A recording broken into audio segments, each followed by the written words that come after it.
Hey guys, what's up? In this video, I'll show you how to turn off iPhone without touchscreen. Now, this is quite a simple and easy process, so make sure you follow me till the end to get an idea on how you can do this. Now, the first thing you want to keep in mind is if you just long press the power button, it will activate Siri and do nothing else. If you want to turn off the phone, click on the volume up button once, then click on the volume down button once, and then hold the power button. Keep holding the button until the screen goes off. Now once the screen is off, quickly click on the power button and the volume up button together.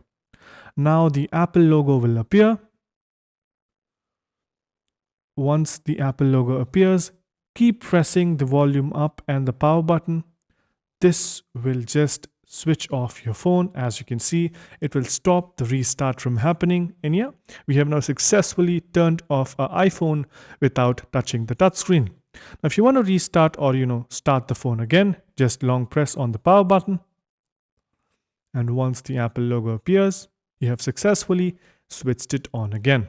So yeah, that's pretty much it on how to turn off iPhone without touchscreen. Hope you guys got the idea. If you did, make sure you subscribe to the channel, like the video, and also comment down below on what next videos we should make. So yeah, that's pretty much it for this one. Thank you for watching. Bye-bye.